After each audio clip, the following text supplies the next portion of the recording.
He loved life. Local leaders say Wadea is an innocent bystander of hate connected to the... Whenever anyone suggests that Israel is willfully killing civilians, that is the most ignorant, bigoted, anti-Semitic bullshit ever. He has been an agent of death and destruction. You've seen this, calling for it. There cannot be a ceasefire. Anyone who calls for a ceasefire is a terrorist sympathizer under these circumstances. Applauding it. Well, I think you're going to see a new playbook. And I think a lot of Palestinians are going to get killed. Came out and found her 6-year-old son, Wadea Al-Fayoume, wounded beyond belief. This young boy was stabbed 26 times. Really a tough story to report on tonight. He attempted to choke her and said, "You Muslims must die." 71-year-old Joseph Shuba now facing first-degree murder, attempted first-degree murder, and 2 counts of hate crime charges. The 12-inch knife was still in his body when he was taken for an autopsy. Somebody was radicalized. Somebody did the radicalizing. Israel kills enough of these sons of bitches. It's unacceptable. It's disgusting. I think Israel shutting off water, power, and food to Gaza is insane. It doesn't even make sense. Like, what's the end goal there exactly? This guy right here, this guy's trying to build a Dawah center in our country. I'm not talking to you right now. You're a sellout. You're trying to build a Dawah center here. Islam is violent by nature. Assalamu alaikum, brothers and sisters. This is exactly why we need the Deen Center, because we have over 300 million Americans who know nothing about Islam, like this guy. Hey, you want to have a talk? Yeah, this guy's trying to build a Dawah center in our country. Surah 9 is the most violent chapter of the Quran. The Deen Center will be a source of light, a mega Dawah center, an educational center, helping our brothers and sisters in humanity truly understand Islam and Muslims. And brothers and sisters, remember the great rewards of just guiding one person in humanity to the truth is better than everything in this dunya. So get in on all the rewards and blessings. Click the link below, donate right now. May God Almighty Allah reward all of you.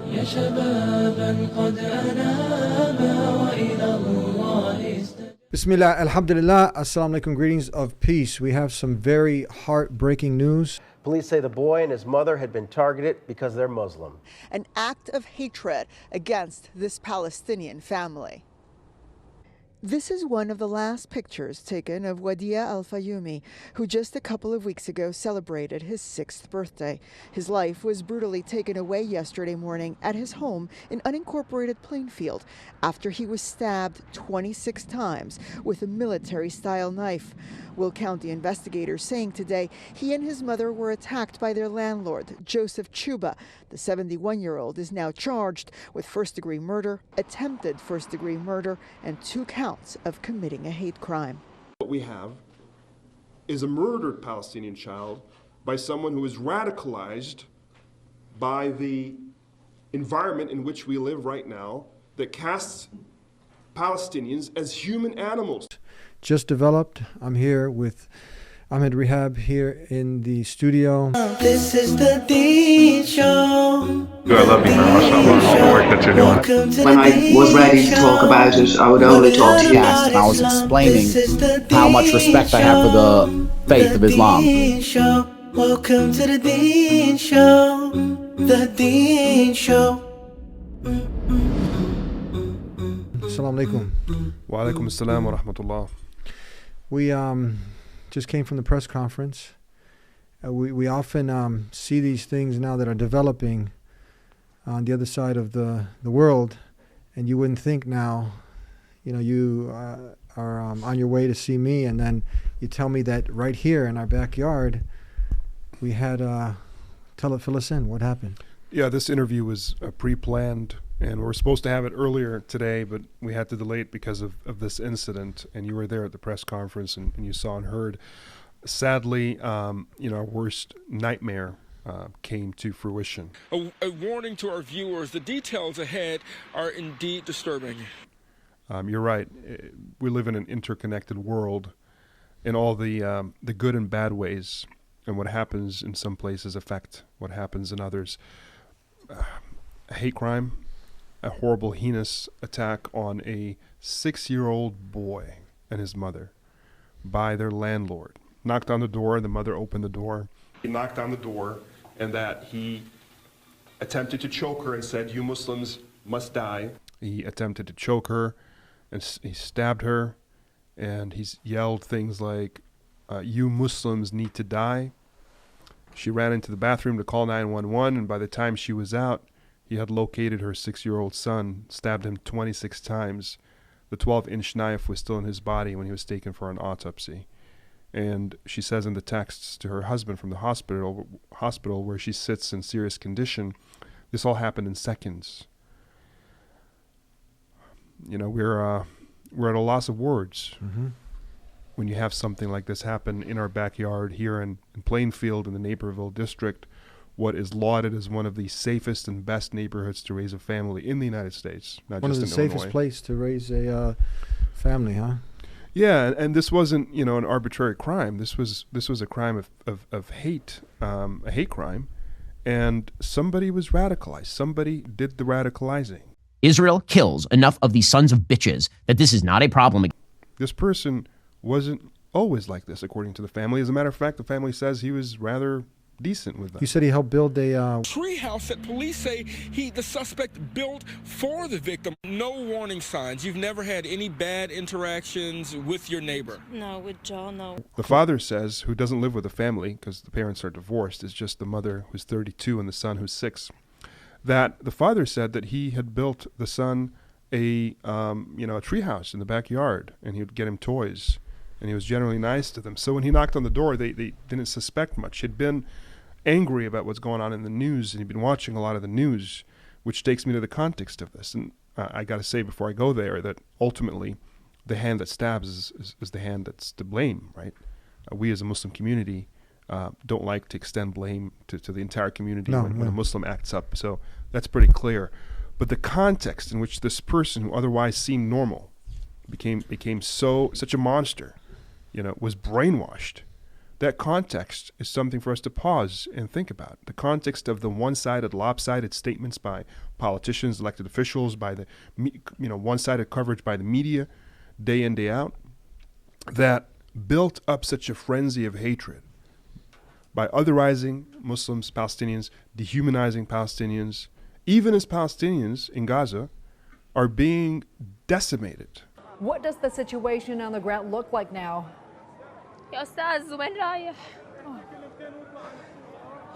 Well, I am standing in Shuhada al-Aqsa Hospital, which is located in Deir al-Balah in southern Gaza, and this is where basically the Israeli military asked Gazans to evacuate.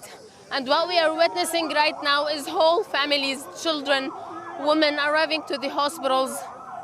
The Israeli warplanes attacked, airstriked a home that belonged to Abu Jbara family located in Deir al-Balah in southern Gaza. We saw whole families. I myself saw children, at least 10 children under the age of 5 with their heads cut off, their bodies.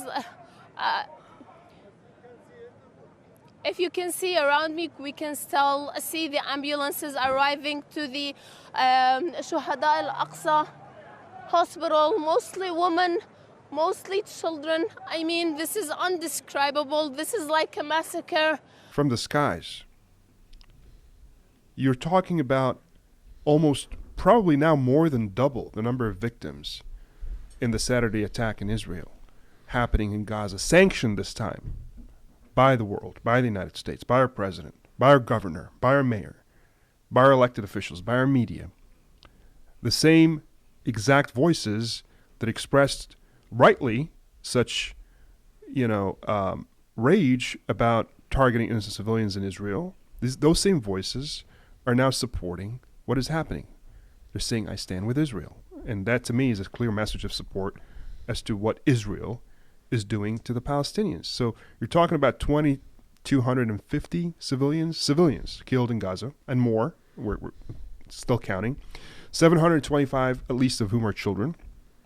Hospitals being attacked, even as the entire Gaza Strip only has 2,500 beds in all of its hospitals. And we're talking about tens of thousands of people injured, bodies strewn on the floor in the kitchens and the bathrooms. Those jam-packed hospitals, as these defenseless people attempt to, bring life to these bodies, they're being bombed. 1 million individuals, civilians, being commanded to leave their homes from the north of Gaza to the south. That's an exodus.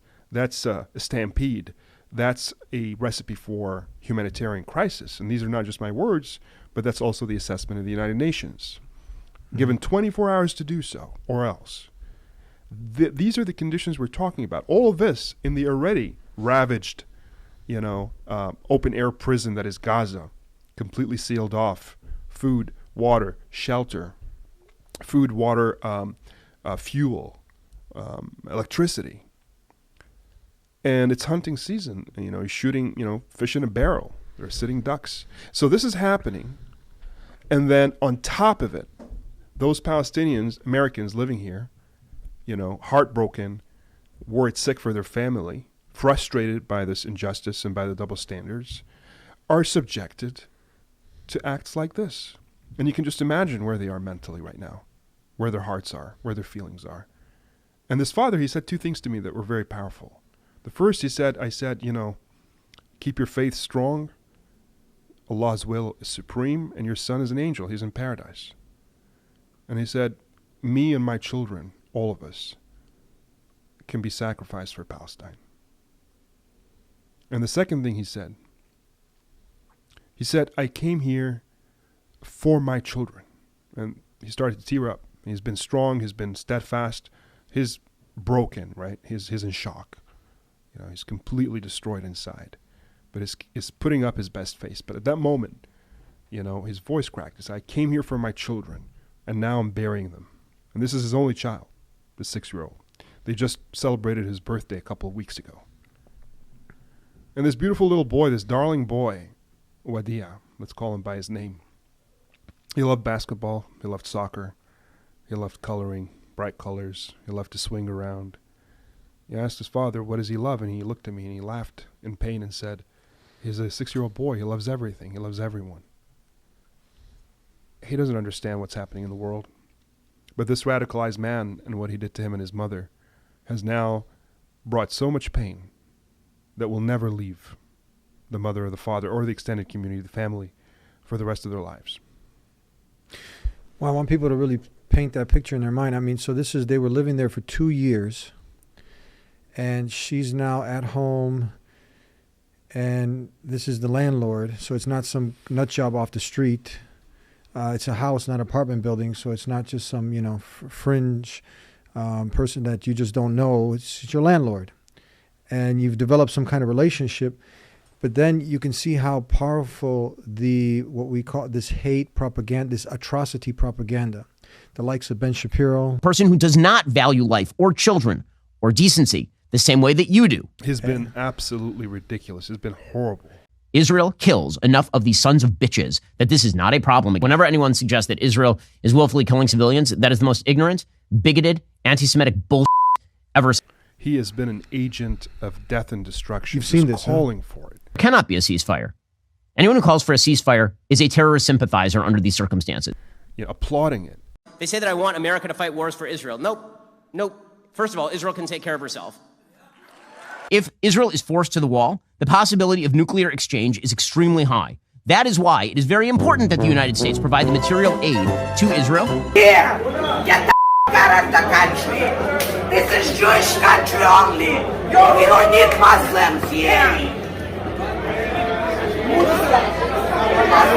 In God's name. I don't know how you can watch someone like that and not feel like, and categorizing, the human beings as animals now. So this person, if he's watching someone like Ben Shapiro, if he's listening to Jordan Peterson, give him hell.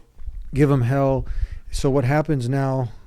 This gets into your blood, your mind, your psyche, and you're seeing, and then the whole, not to talk about, you have the CNN, and you have Sarah Sidner, CNN's journalist, apologizes for making claims of Palestinian beheaded children. Do you care about the babies that were beheaded? No, they were never beheaded. That was a made-up story. How do you know? Not true. It's show me the pictures now. So what about show me the pictures? You're a lying full of. You're full of. The reporting by one Israeli TV channel that 40 babies were murdered by Hamas, including being beheaded, makes a number of the front pages. We have asked on 3 occasions the IDF to confirm. They have not confirmed this reporting. If you don't read the newspaper, you're uninformed. If you do read it, you're misinformed. I was the CIA director. We lied, we cheated, we stole. It's like... Well, that went viral, and it started with a soldier who's known for his right-wing tendencies, who spoke to a journalist who's apparently known for being incompetent, because she was. Mm-hmm. And then it just became a story, and nobody verified it. And he got all Wasn't the way to the verified. president, and the president repeated it. He repeated it. And by the time they corrected it and retracted it, the damage was done. Now, obviously, it's not to say that other forms of targeting civilians is okay. I mean, what happened in Israel is something, I don't condone. I don't, as a Muslim, condone. I don't care where you stand on the conflict, etc. As a Muslim, I'm pretty clear you don't target civilians. Absolutely it's not something yes. I would ever condone, even for a just cause. But I thought we all agreed on that. I thought both sides agreed on that. But the same side that agreed with me that this is atrocious when it happened in Israel suddenly turned around and applauded it, accepted it, and on top of it cheered for it, on top of it became material support for it, gave $8 billion, gave our biggest frigate, our biggest warship for it, and gave every piece of moral support, every statement you can give that I stand with this, is what they're telling us. And that's very confusing to me, because I'm supposed to be the terrorist sympathizer. Do you think now all this that we're talking about, and then the lie that spread all across the globe, babies beheaded, this man is seeing that, he's getting pumped up now, he's got a Palestinian tenant. That's part of it, but it's not this one story. It's, the whole atmosphere. The atmosphere, right, along with the story. That failed to distinguish between actors of a crime and people, rank and file, families, and moreover giving their blessing to the decimation of these hundreds of thousands of people from the skies, dehumanizing them as human animals per the verbatim language of the Israeli defense minister. Nobody chided him for that. Nobody, approached him with any words of criticism for using these racist, inhumane terms.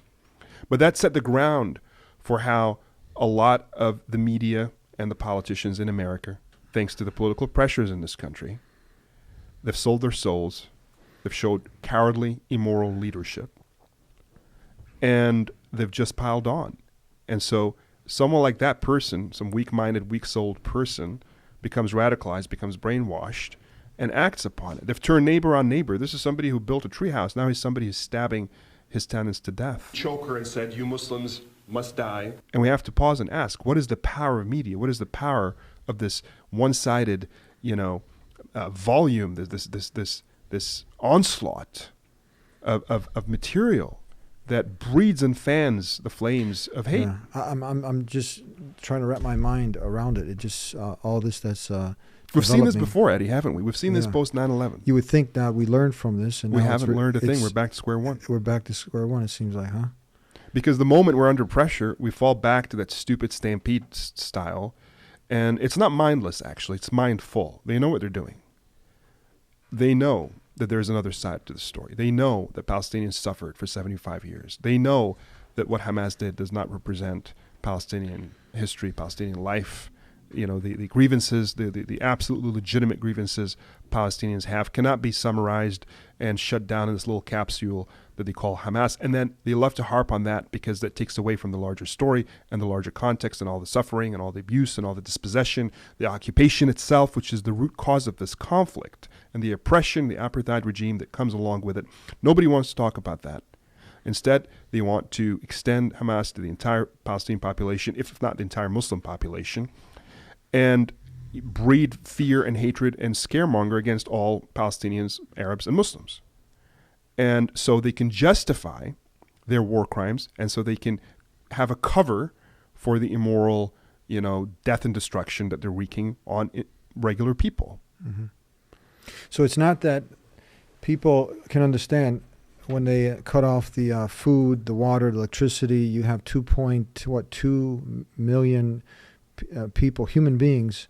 So they know they're violating human rights agencies, organizations are stepping up, the war crimes are being committed. Targeted attacks on civilian infrastructure with a clear aim to cut off men, women, children of water, electricity and heating with the winter coming. These are acts of pure terror, and we have to call it as such. Collective punishment. Collective punishment. Right. But it's not that people can't identify that the human rights. They understand the human rights, but they have a problem distinguishing who's human, it seems like.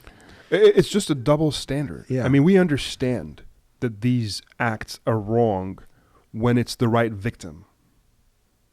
If it's Israelis, if it's Ukrainians, if it's so that's the game now. Okay, they're human, but these are if animals. It's in Europe, if it's a white population, but somehow when it comes to brown and black, quite frankly, we don't seem to get it. All of a sudden, we get confused, and we can still see in front of our very own eyes the same images of destruction, right? Targeting civilians, hospitals, schools, neighborhoods, but suddenly, we don't have the same response. We don't have the same morality. And suddenly we're excusing it. And we're saying, but they use these civilians as human shields.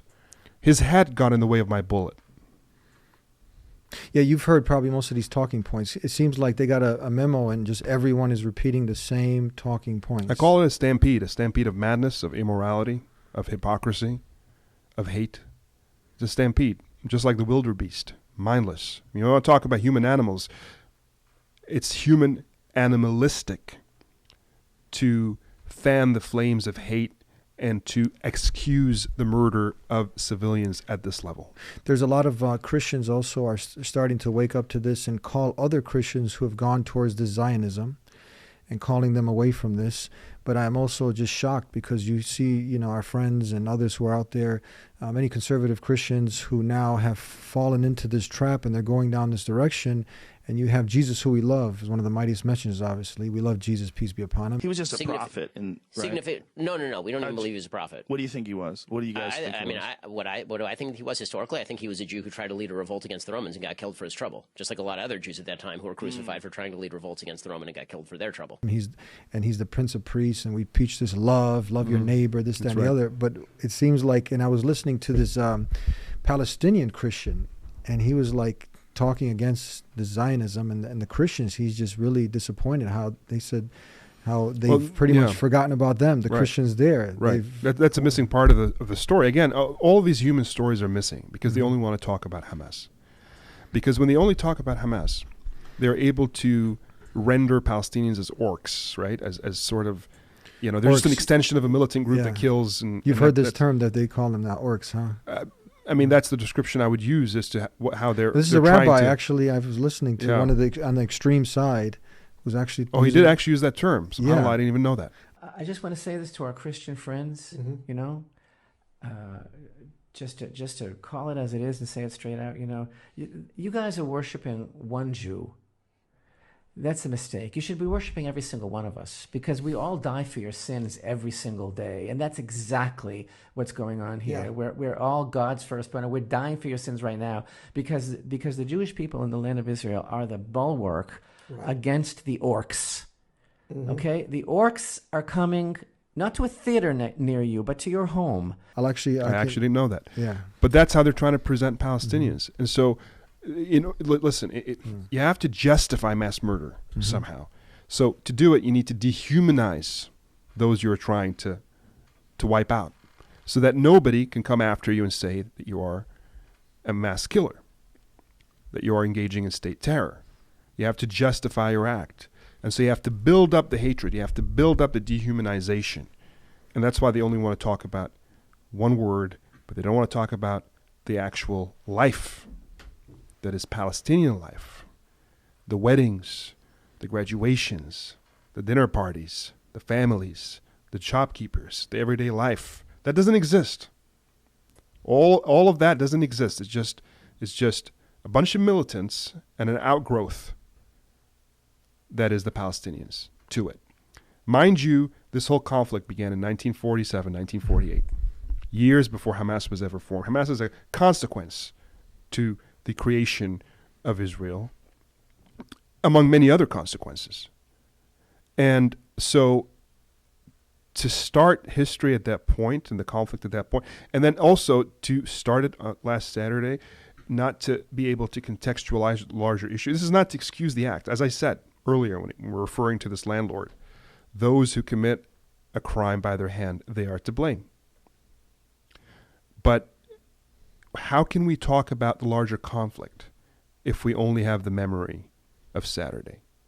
We don't have the memory of the air raids before that. The murder of many. If murdering civilians is the issue, which I think it is, then how come there was no concern? How come there was no outrage when 30, 40 times the number of civilians that were killed in Israel were killed in Palestine over the last few years happened through air raids, through settler violence?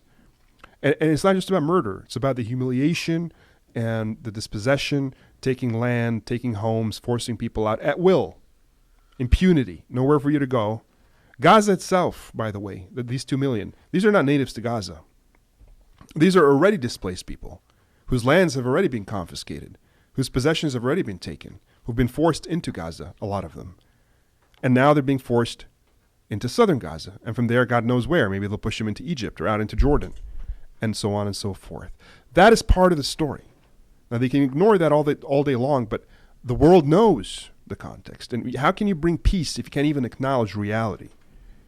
If there's no accountability, right? So what we're seeing right now is a clown show, frankly. It's delusional, and it's double, it's duplicitous. There's a double standard. I'm all for having clear moral standards when it comes to not targeting civilians, but I would want the other side, those who are pro-Israel, to show that they actually stand for that. I don't think that they do. I want to share a couple clips with you. What can the people that are not familiar with how IDF operates learn? Meaning, allegedly they sent 3,000 texts to Palestinian citizens urging them to leave. They've dropped leaflets. They've dropped food before. They do what is called, I believe, roof knocks that's saying, hey, you've got 5 minutes to vacate the building because we've identified this building as a place that a missile came from. So meaning they're trying to limit civilian casualties. Whereas obviously Hamas will gladly rape and pillage whoever they come across. What should the world know about how the IDF is operating to save civilian lives? Well, I think you're going to see a new playbook. And I think a lot of Palestinians are going to get killed. There's nowhere to go. I mean, this is what they call gaslighting, right? Gaslighting. This is gaslighting. I mean, this is insane propaganda. I mean, imagine if I were to tell you, hey, Eddie, you and your family, you got 5 minutes to get out of here. I warned you. And then I wreak havoc on your house. Now, imagine if I say this about your neighborhood. Imagine if I say this about your city. Imagine if I say this about your entire country. I mean, you're talking about 1 million people. That's half the population leaving. So half the population has homes in which missiles are being launched from. It is not about that. And this whole so-called benevolent IDF is part of that ridiculous propaganda. I mean, the IDF is created to gun down Palestinians, to take over land. We have a right to defend themselves, they say. But do you have a right to occupy? Do you have a right to attack? Do you have a right to raid? Do you have a right to kill civilians? That seems to be what they believe is part of self-defense. So now we have a problem as to the definition of self-defense. And when you move the goalpost that way, it becomes a semantic exercise. It becomes a game. And that's what we're seeing. And there are a bunch of those tropes, a bunch of those canards, a bunch of those excuses. You hear, they use, whenever the numbers come out and they can't dispute them of how many people die and how innocent they are because they're children and women. If they were men, they would just attribute them being, militants. Yes. So, okay, let's talk about the children and the women. And then what do you do? Then they go to the point that, we were just shooting the militants, but they used the children and women as human shields. You always hear this, yes. You always hear this. How do you respond to that? I mean, is that what you did when you were attacked in Israel? Were these dead Israeli women and children human shields? What gives you the right or the thought that you're human enough to want your women and children to live, but that Palestinians are so subhuman that they want their children and women to die to protect themselves? These men. At the very root of this, regardless if it's Hamas or whoever, right? The very notion, and this is something that they address to the entire Palestinian population, to the Palestinian makeup, right? It's meant to dehumanize Palestinians, that they're less than you and me, that they don't have normal familial relationships. They don't have normal human instincts. They're human animals. And they do it as they raze their country, their land to the ground. If you can call it a country. I mean, this strip is essentially an open-air prison. It's called a strip for a reason. Many call it now a reservation, a concentration camp. That's pretty much what it is. And they've tried. Palestinian people, God bless their hearts, are resilient people. And I can't imagine what life is like in a place like this. Most densely populated, sealed from all sides. They get to decide what goes in, what comes out, whether it's a pencil or a medicine. And despite of that, they've lived. And they've married, and they've had weddings. And they've had birthday parties, and they've had soccer games, and they've had homework, and they've had school. So they try to live, and that's a testament to Palestinian resilience. But they want to erase Palestinian life. And that's why I tell my Palestinian brothers and sisters, especially the young people who are involved in activism, is drop the slogans, right? The hey-heys, the ho-hos, the chants, and fight back with what matters, your stories. If the idea here, if the strategy here is to dehumanize you so that they can erase you and wipe you out, then you had better humanize you. You had better tell your story. The story of your cousin, of your nephew, of your aunt, of your uncle who is back home, what they're going through. Put a face to the story. And tell the stories of your past, not just your present, your grandparents, your parents, and what they've been through and how they've felt. We can't erase the human when it comes to the Palestinian side, when it comes to understanding or covering the Palestinian side. But that's what the media has done consistently. That's definitely what the Israeli government and its modus operandi when it comes to its communication and propaganda has done. That is what the United States, in lockstep with Israel, has done. That's what this horrible man who killed this innocent child has fallen for. And so the way to fight back is existence is resistance. Mm-hmm. Exist with your story. What do you like to say when people go, they say, okay, this was when they go historically, and then you hear them using this argument now that this is our land, this is the Jewish land, this is from 3,000 years ago, and now this is our birthright. How do you like to answer this? I am not interested in these types of debates and conversations, because what you're going to have is one side, whatever you tell them, is going to have some answer for that. It's going to have some alternative view of what you're saying, and vice versa. These debates go nowhere. What we're talking about right now is not some academic debate. What we're talking about right now is human rights abuse. That's what we've been talking about. That's what's been happening. What we're talking about is humanitarian crises. What we're talking about is war crimes. And in instances, the civilians are target acts of terror, whether it is, by militants or by governments and their militaries. And so that's what interests me in terms of we have to have that tough conversation, and we have to level and say, look, you can't get away with this. Mm-hmm. You have to be accountable for this. Those who say, I stand with Israel, have to own this. That's you telling me this. It's not me. You say I stand with Israel. So you say I stand with war crimes. You're telling me you stand with oppression and occupation. You're telling me you stand with razing hospitals to the ground in neighborhoods, killing of women and children. The stats are there. The numbers are there. The stories are there. You're telling me you stand with that. I don't tell you I stand with terrorism. I've never told you that. You accuse me of that. I've never said I stand with that. But you say you stand with Israel. So you stand with what Israel does. Yeah. And you see Israeli, Jewish, you have people, I recently saw an Israeli Jewish man, he's crying. It's unacceptable. It's disgusting. I've seen videos, I saw videos of Palestinian dads holding his dead 5-year-old daughter. I mean, and there was another one that as a father, it's even hard to talk about. This dude was holding his infant. It was a year old.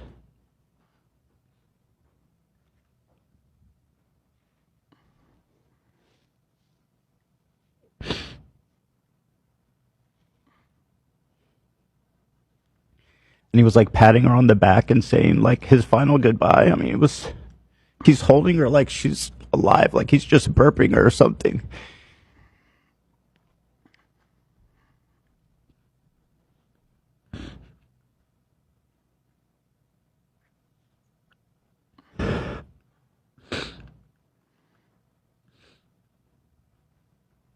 I didn't expect to get emotional about that, but like, I'm a new dad and that shit really fucks me up. And I hate to see it. It's not right. I think people in Israel that support the government and the government need to watch that shit. I think Israel shutting off water, power, and food to Gaza is insane. It doesn't even make sense. Like, what's the end goal there exactly? This is a cruelty and a brutality that is unbelievable. And Joe Biden talks about the other side, the Palestinians, as being evil. This is such hypocrisy. It is enraging.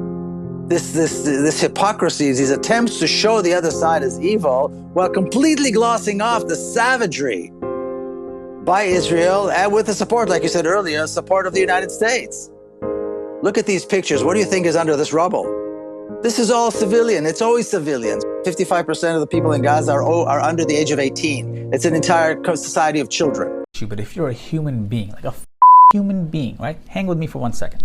So as soon as I heard that Israel cut off Palestine's water, my first thought was, who the cuts off water to millions of children and civilians during a time of war? What kind of a barbaric act is that?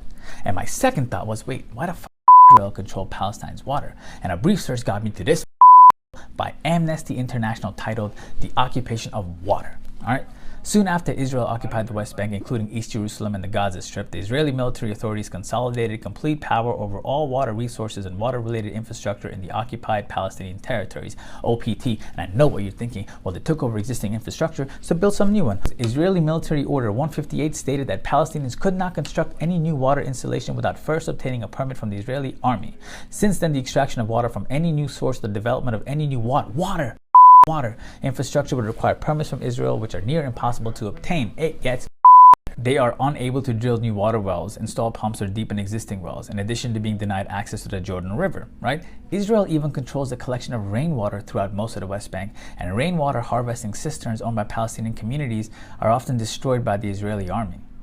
As a result, some 180 Palestinian communities in rural areas in the occupied West Bank have no access to running water. They don't have access to water, bro. What the going on here? Because the resulting disparity in access to water between Israelis and Palestinians is truly staggering. Water consumption by Israelis is at least 4 times that of Palestinians living in the OPT. Palestinians consume an average of 73 liters of water per day per person, which is well below the World Health Organization's recommended daily minimum. In rural areas, it's as low as 20 liters per person per day. And how much water do Israelis drink? Sure, I'll tell you. By contrast, an average Israeli consumes approximately 300 liters of water per day. You see, we talk a lot about values, but let me tell you something about American values. If I took my dog to a restaurant right now, the server or the owner on their own dime would bring out a cup of water for a stranger's fuck. This isn't during wartime. This is status quo. What kind of an insidious government will make it a point to make sure intentionally that an entire population stays thirsty? People out here talking about freedom, voting rights, passports, airplanes. He's watching, he's saying, look, it's blowing his mind. I don't know if you saw many of these videos, people who just have a heart. Their heart is, when they're seeing, like you're saying, the human side, they're not falling for these are animals, and they're seeing actually images. Now, this is not fake news. They're seeing all of the hospital footage. They're seeing fathers with their children. That's a fair point. They're seeing body parts all over the place. Look, in Israel proper, right? You have people who are so incensed, Israelis, Jewish Israelis, who are so incensed with what's happening in their name, and they let it be known. And some of them are reporters. Some of them are some newspapers, like the Haaretz. Some of them are influencers. Some of them are everyday people. They're a smaller minority that need to go ahead and they're vociferous. Yes. Definitely, they're not in the majority. Otherwise, you wouldn't have Netanyahu in power. The majority voted for him, at least a plurality. And looking at the general propaganda in Israel on their television, on their news, and on their social media, definitely these voices are in the minority. But they exist. And in the United States, they exist as well. I mean, Jews, some of them who consider themselves to be pro-Israel, some who don't. But you have those voices who are pretty clear about their condemnation of the human rights abuses in the name of Israel or in general. Yeah. Right? And I was called by a rabbi who we had, gone off on the wrong footing, and this guy's a pretty well-known leader in the Orthodox Jewish community. And he was pretty genuine, right, when he called me and said, look, there's hurt in my community, but I'm calling to express, my empathy with the hurt in yours, to ask how you're doing. He said, I don't want to debate. I said the same thing. And he didn't call to levy a litmus test, right? It was a human-to-human conversation. Yeah. And we had gone off to the wrong footing, but I had confronted him about what was the problem, and he had clarified and apologized, and we became something of friends. And so a little later he called and he said, I've been thinking about what you said about our common humanity, and I've been thinking about the pain in your community. And I appreciated that sense of goodwill. And that's all we're asking for here, right? We're asking for us to be the humans that we are. I don't want us to fall into tribalism and territorialism and teams, Muslims, Jews, right? This, that. I think we need to fall back on our common humanity. Draw your virtues and values from wherever you want. For me, it's from Islam. Mm-hmm. But show me who you are through your positions, through your stances, and moreover, through your actions. And, it's easy to propagandize. It's easy to throw terms like, terrorist sympathizer, terrorist supporter. But, I've never stood for the murder of any civilian. But I see today in my country, in the United States of America, from my president all the way down to some shoddy influencer like Ben Shapiro, expressions that support the murder of civilians, or at least excuse them, or at least contextualize them as okay. What do you suggest? How do you tackle, because you're seeing so many videos, you're seeing so many things coming up, and it seems like one of the things that you're getting to see is you're getting to see people's colors, you're getting to see people, their true self coming out. We don't have a problem if somebody's doing something against, because I think that's another important things why Islam is. It's authentic. You have everything there from when you wake up in the morning to when you go to sleep. Everything is laid out beautifully. So we can call out someone if they're doing something opposite to Islam. If somebody's going out there and killing innocent people, we have clear. The Prophet Muhammad, he clearly forbade killing innocent men, women, and children. It's very crystal clear. You can't get around it. So now, how about on the other side? You've seen these videos with. Where are you from? I'm from Israel. Are you an IDF soldier? Yes, I am. Didn't the IDF, they bombed Gaza and they of course. And they killed hundreds of children? I don't know about it, okay? I just know that we bombed them because they bombed us, okay? And what about before that? Why did they bomb you guys? I don't know why, okay? Maybe something like a lot of years ago, but... You don't know the information? Before Israel, 1948, it was Palestine. Yeah. No, it's called Israel. No, it was called Palestine before 1948. Maybe it is. And it still is. Right now, it's occupied Palestine, yes. Yeah. I wish IDF kill more children, okay? And I wish the IDF will find you and kill you, okay? Why? Okay. No, I don't know. The motherfuckers, only Israel, no Palestine. And if you talk it like again, I will f*** you in your okay? Motherfucker. Wait, does he kill innocent Palestinians? I kill every Palestinian see. So every Palestinian you see, you kill? Every Palestinian see, I just... Some of these, and you've seen actually the March of Return. Remember the March of Return? Yeah. You had like 700. There was no human shields then. These were people in wheelchairs. You had journalists.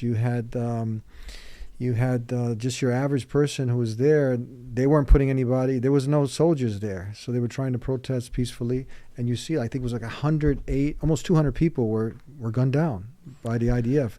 But then you're seeing the IDF. Where are they getting this? You see some rabbis. I don't know if you see these who are saying show no mercy. Anyone who is merciful over vicious people ultimately will become vicious towards merciful people. There is no permission from the Torah to have any mercy whatsoever during war. Not on children, not on women, not on anybody. Why? Because if a person understands what is war and why you're fighting, Yeah. They're actually saying so. You're actually in a time of war. You're not supposed to. Have you seen some of these videos? Yeah, of course. I mean, there's definitely that component of and then you have radicalization, right? The religious radicalization. It's out of this world. The hyper-nationalist So radicalization. now, our Christian friends and others who are supporting this, shouldn't they be calling this out? If they see, shouldn't they be stepping up? Like absolutely, because again, I mean, these are all gimmicks. I mean, when we get these calls from people who say, "Do you condemn this? Do you condemn that?" I say, "Look, stop it with your gimmick." You tell them. I say, "Stop with your gimmick." You know where I stand because I've never told you otherwise. But you're telling me you stand with this, so you got to explain yourself. Mm-hmm. Okay, because what it is, it's a distraction tactic. It's put you on the defensive tactic. Yeah, I'm supposed to sit on the hot seat and debate some schmuck like Hannity or O'Reilly or somebody while they ask you all these questions and sort of vet your moral character because you're not as moral as he is, while this jerk basically is supporting the murder of children and women and not apologizing for it, beating his chest proudly, saying he stands with it. So no, we're not playing this game. Yeah. My virtues and values are clear, they're consistent. I've never said otherwise. And you've told me where you stand. So you need to explain yourself. That's where it's at. Mm-hmm. And today, it's, again, if it were in the reverse, I'd have the same position. If it were the Palestinians with a massive army, a strong army, and the Israelis who were, cooped up in some strip, I would have the same exact moral position. It's not about teams. It's not about colors. It's not about tribes. It's about justice and truth, and the principles are consistent for me. It just so happens that in this instance, we have a clear occupier and occupied, oppressor and oppressed, who happen to be on one side the Israelis, the other side the Palestinians, as it stands today. Yeah. Have you flipped it and asked them, and how was their response? You interact with a lot of different people. Because obviously your position is clear. We condemn killing of innocent life. It's clear. We have no problem hesitating in doing this. But when you ask them, do you condemn right now? What is it like? How many babies have been killed right now? 500, 600? How many? Around that number, yeah, hundreds. I mean, if a journalist has someone ask you, do you ask them? Do you condemn the killing now of all these hundreds of innocent lives there? Do you condemn? That's where they obfuscate, meaning that they try to the human muddy rights, the waters. The human rights violations now, with the shutting off of food, the collective punishment. Do you condemn the March of Return? The Christian Shireen, her name was journalist, right? Who was journalist who was killed, Al Jazeera assassinated, journalist right? who was assassinated, and then all her coffin carriers were brutalized. Do you condemn? You can go. The list can go on and on and on. Yeah, they'll always. Again, what do they say? They'll always have an excuse. They'll always have a deflection. They'll always have a counterattack. So in the case of what's happening in Palestine, they'll say, well, they brought this upon themselves. At least we're giving them advance notice. Hamas didn't give advance notice in Israel. They've had this land for, whatever number of years. And instead of building it up, they've decided to, send their terrorists upon us. And they'll justify and justify and justify. To which I say, again, we can go back and debate each point and the history and the context, but I'll keep it simple. What do you say? You are the one who told me that there can be no justification for acts of terror. There can be no justification for the murder of civilians. And I agree with you. I happen to agree with you.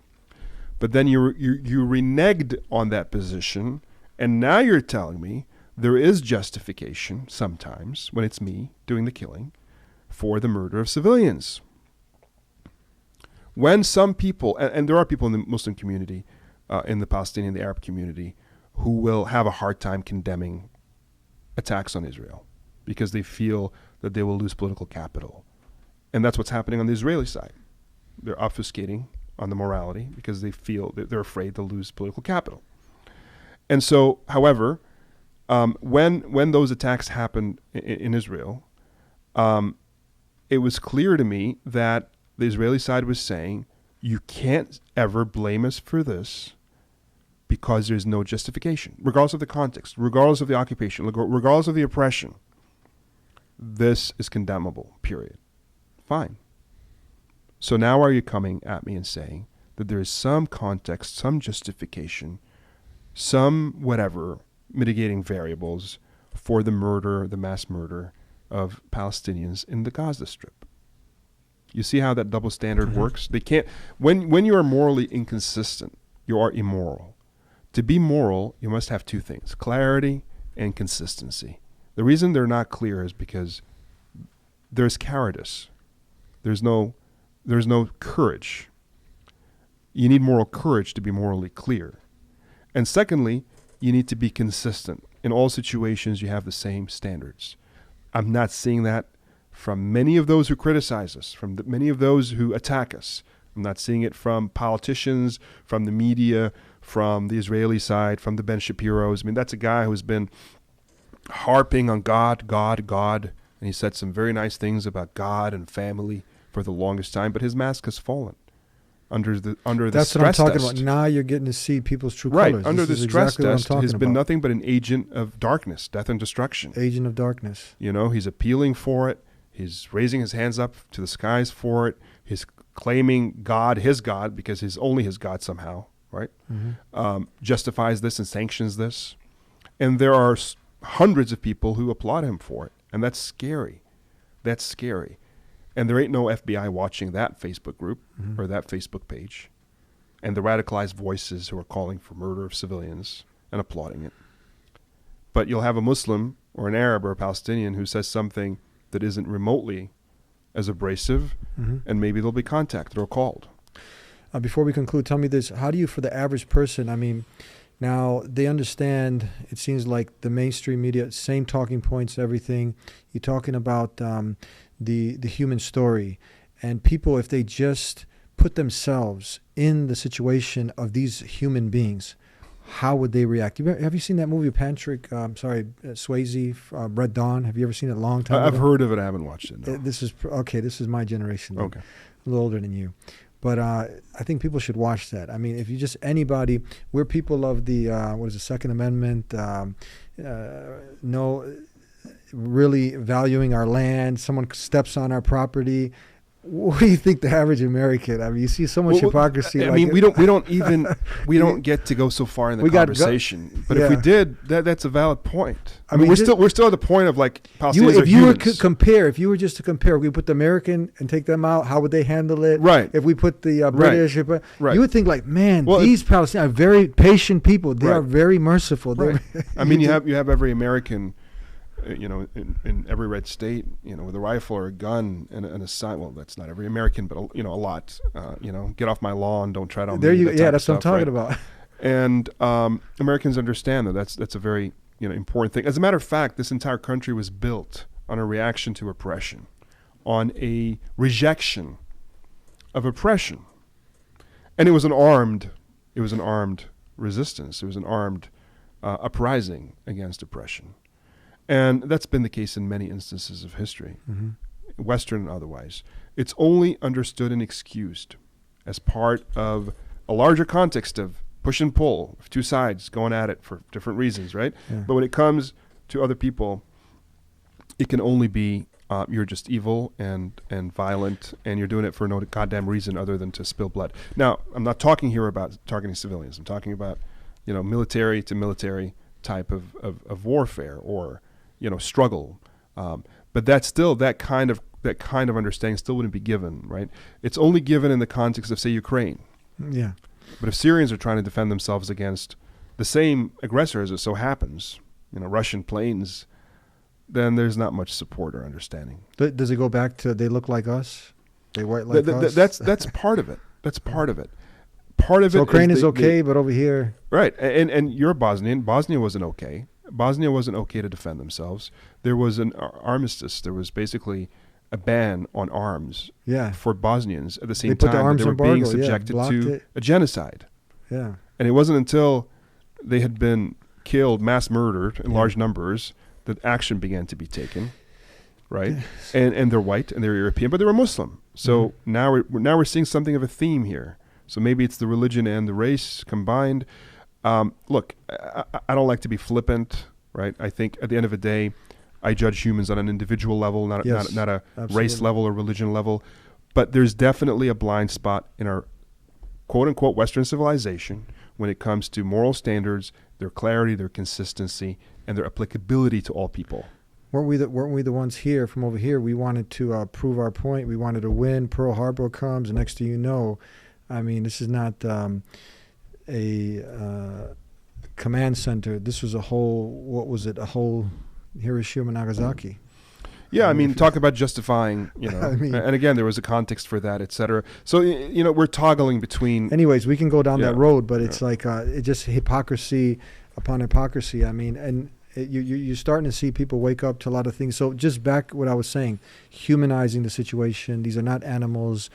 You have the Nelson Mandelas of the world. You had the Jimmy Carter. Could go to the West Bank and Gaza or even to East Jerusalem and see what's happening now to the Palestinians that would disagree with my use of the word apartheid. You had so many people who actually went down there. They sat with the human to human. They saw the suffering, and they concluded that this is an apartheid state. This is illegal what they're doing. This that's not even debatable. I mean, it's not debatable. It's only propaganda and intentful delusion. I don't think it's even how many real human delusion. rights organizations have condemned this? They know. Even in Israel, there are also human rights organizations that have condemned this also, right? Taslim and others, absolutely. You know about that? Yes. Yeah, that's pretty clear to everybody. How did they get around this? Just pretend it didn't happen. Uh-huh. Just keep repeating the lie long enough until a lot of people think it's the truth. Yeah. And put political pressure and financial pressure where possible. Mm-hmm. And force a singular narrative and push out and censor other narratives. We're seeing this happening in America. And now, if you don't care about Palestine and Israel, if you don't care about whatever's happening in the Middle East, that's fine. You should still care about your own civil rights, about your own country's values and ideals. You should still care about, for example, freedom of speech and freedom of expression. And for you as a citizen to not be put in a sheep's position where your eyes are covered, there's wool over your eyes and you can't see, and they tell you whatever they want you to believe and you just bleed it out. That should concern you as a free, red-blooded American citizen who says, don't tread on me, But instead, we're seeing a lot of people falling into the minion position, and they're not upset about the fact that that America's censoring information, making it hard for them to understand what's going on in the world, and that our politicians are basically placating what they think is the safer political position. It's not about morality. It's not about values. It's about my seat and how I can maintain it and how I can run for office again. And so it becomes an oligarchy. Mm-hmm. It doesn't become a democracy. Okay, so final words. What do we say to our friends out there? They, recently, before all this kicked off, you had many Christians, Jews, many people who were seeing, what was happening to our children in the schools, the sexualization of kids. Leave our kids alone! Leave our kids alone! Leave our kids alone! A man walked into the women's bathroom at McDonald's. My daughter goes into those bathrooms and no man needs to be in there. You understand me? You are a man. You are created as a man. You are a man. Start acting like a man. We're seeing the Muslims are on the front line. They're like the last hope standing, against a lot of these things that are being pushed out there, the destruction of the family and all the other things. They're like, man, we need to ally. We need to work together against all of the greater forces that are coming again. So they saw what the Muslim values were. They see we worship one and only one God, and now everything's kind of been derailed. We're back to square. What would you say to them? What would you say to them who are out there, and to awaken this, to the allies, to the non-Muslims, or to the Muslims? To the humans out there, to the non-Muslims. Well, let me begin with the Muslims. To both. To Muslims, I say, remember your own values, your own standards, and don't let anybody, including anybody's injustice or evil, cause you to reciprocate or to lose sense of your standards and values out of anger, out of frustration, because then they win and you lose. The real strength, the real win, it doesn't matter if you die, right? You win still if you die on your values and standards. That's what our prophet taught us. Did you see just, and this is real important, this is good, because we will call out our people who are Muslim, our own in the community. We will reprimand them, condemn them. I don't know if this AI, you can't really trust a lot of things that are out there. You saw some of these videos and they're using it against us. The Muslims acting up, maybe saying some things they shouldn't be saying, you know what I mean? So whether it's true or whether it's false, I'm not going to adjudicate. I haven't seen those videos, but generally this is the message I'm giving. This is pretty clear, that we have to be a moral people, and we have to have We have clear to be a standards. moral people, We have to let yes. our standards be known, and they have to be consistent. And Absolutely. we shouldn't be afraid, or we shouldn't let any political situation or any situation of duress cause us to falter on these values. Okay, steadfast, consistent, and persistent. Once we've done that, once we can achieve that, and I think a lot of us are, then we can have some ground to stand on to call on others to the same level of standards. But if you don't have that, you have no leg to stand on. And I say that to everybody, whatever you are. If you're Jewish, you have beautiful, teachings of great moral standing. If you're Christian, you have the same. If you're most of the world's great faiths, if not all, you have something you can stand on. Find what that is, stand on it, but stand on it with genuine selflessness. If you worship God, then remember, God is in charge, not you. There's only two real religions in the world, if I may. There is the religion of God, and there's the religion of ego. And we believe as Muslims that Christianity, Judaism, Islam, the prophets that came through these movements, right? They're all of the same strain. They're all of God, right? They all preach the same basic message of God. And then you have humans, including those that claim to be following these prophets and these religions. So these are not two separate domains. They sort of intersect. Humans who've chosen to worship their ego, even as they claim to be men of God or women of God. And so that's the separation for me. You have to check yourself. Are you worshiping your ego? Are you following your ego? Your whims and desires, as the Quran calls it? And he says, have you seen the one who follows their whim and desire? They worship that, right? Or do you worship the objective God? And when you do, you can be objective about matters. You're not about tribalism. You're not about territorialism. You're not about, your own interests. You're fair and you're balanced and you're just. God is just, and that's what we aspire to, justice. Thank you. Ahmed Rehab, thank you so much. Thank you very much. Thank you. Thank you for shedding some light on this. And thank you guys for tuning in. And we'll see you next time here on The Deen Show. Until then, peace be with you. Assalamu alaikum. I have no doubt that bi'idhnillahi ta'ala it will be a successful project, inshallah. I've had the blessing of knowing Brother Eddie since he started The Deen Show, and he's one of the most sincere and most dedicated people to the da'wah that I have ever met. So please do support the Deen Center. Jazakumullahu khairan.